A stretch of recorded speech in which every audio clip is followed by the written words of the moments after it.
যদি দুর্নীতি বন্ধ করা যায়, যদি সন্ত্রাস বন্ধ করা যায়, যদি দেশটাকে সঠিকভাবে পরিচালিত করা যায়, তাহলে টাকা কোনো সমস্যা নয়। আজকে আমাদের নেতা তারেক রহমানও সেই পদক অনুসরণ করে সামনে চলছেন। যদি দুর্নীতি বন্ধ করতে পারেন, মানুষের টাকা মানুষের জন্য ব্যয় করতে পারেন, তাহলে টাকা কোনো সমস্যা নয়। আজকে ঢাকা শহরে সমস্যা সমাধানের জন্য আমরা যখন চেষ্টা করছি, আজকে ঢাকা শহর হকারদেরকে একটা ডিসিপ্লিন আনার জন্য আমরা চেষ্টা করছি। আগামী কিছুদিনের মধ্যে রিক্সাকে আমরা একটা ডিসিপ্লিনের মধ্যে আনার চেষ্টা করব, কারণ এটা জরুরি, এটা দরকার। ঢাকা শহর আজকে চলে না, অচল।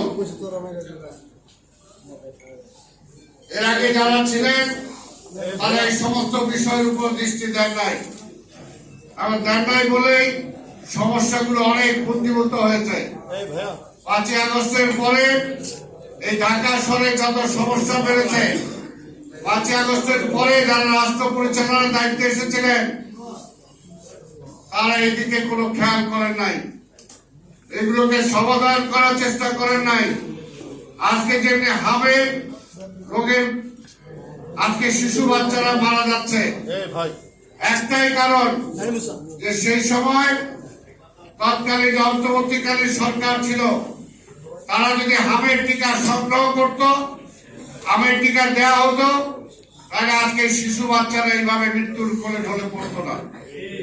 ঠিক ঢাকা শহরও বলতে চাই, ঢাকা শহর যদি তারা সুন্দর রাখতে চাইতো, তাহলে আজকে ঢাকা শহর জঞ্জালের শহর হতো না, ঢাকা শহর যানজটের শহর হতো না। কিন্তু তারা সেদিকে দৃষ্টি দেয় নাই।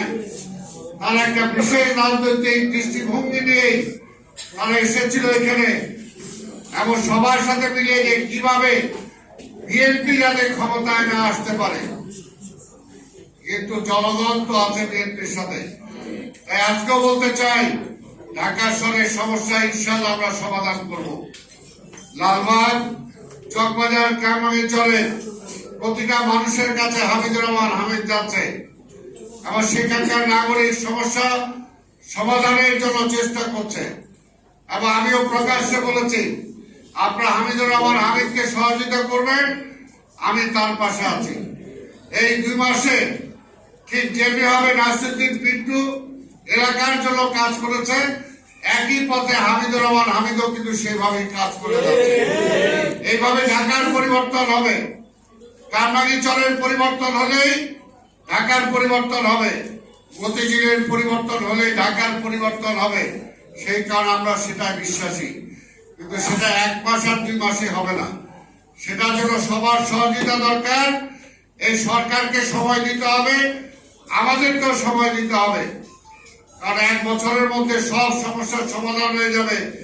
যেটা গত 20 বছরে করতে পারে নাই, সেটা যদি আমাদের কাছ থেকে আশা করেন, তাহলে সেটা প্রতি আমাদের প্রতি অন্যায় হবে, ইনজাস্টিস হবে। তাই আমরা সেই সময়টা চাই। আমি তো বিশ্বাস করি, আপনারা যদি আমাকে সময় দেন, আগামী নির্বাচনে যদি মেয়র নির্বাচিত করেন, 2 থেকে 3 বছর লাগবে না এই ঢাকা শহরকে সুন্দর ঢাকা রূপান্তরিত করতে। ইনশাআল্লাহ সেটা সম্ভব, ইনশাআল্লাহ সম্ভব, যদি আমরা কাজ করতে চাই। আর আমরা কাজের মানুষ, সেটার জন্য আপনাদের সহযোগিতা দরকার। ঢাকা শহর অপরিচ্ছন্ন হয়ে আছে, খাল বিলগুলো সব দখল হয়ে আছে। আজকে ড্রেনেজ গুলো পরিষ্কার করে নেয় আগের সরকার। আজকে বিভিন্ন রকম, আজকে 5ই আগস্টের পরে সারা বাংলাদেশ থেকে রিক্সা সব ঢাকায় চলে আসছে। বলেন এত রিক্সা ঢাকা শহরে কিভাবে জায়গা হবে, কিভাবে এটা করবে? 5ই আগস্টের পরে সারা ঢাকা শহর হকার দিয়ে ভরে গেল। তাহলে এগুলোর সমস্যা কিভাবে হবে? এগুলোর সমাধান আমাদের করতে হবে। সেই ব্যাপারে আপনাদেরকে নাগরিকরা এগিয়ে আসতে হবে।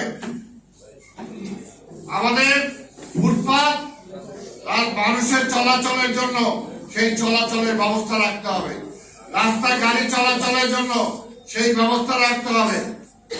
আমরা বলেছি কিছু কিছু জায়গায় আমরা সকাল 8টা থেকে রাত্র 8টা পর্যন্ত হকারদের বসার সুযোগ করে দেব। কিছু কিছু জায়গায় আমরা বেলা 2টা থেকে রাত্র 10টা পর্যন্ত বসার সুযোগ করে দেব। কিছু কিছু জায়গায় শুক্রবার শনিবার সব কিছু আমরা ওপেন করে দেবো সারাক্ষণ, সকাল 8টা থেকে রাত্র 8টা 10টা পর্যন্ত আপনারা ব্যবসা করেন, কোনো অসুবিধা নাই। কিন্তু ঢাকা শহরে সব জায়গায় যত্রতত্র হকার যেখানে বসে যাবে, এটা তো হইতে পারে না। এটার জন্য তো সহযোগিতা করতে হবে। আর একটা ঢাকা শহর আমরা পরিষ্কার করব, পাশাপাশি পরিষ্কারের পাশাপাশি জনগণ যদি আমরা সচেতন না হয়, আপনারা যদি যে কোনো জায়গায় আবর্জনাটা ফেলেন, তাহলে তো সেই পরিষ্কারটা থাকবে না।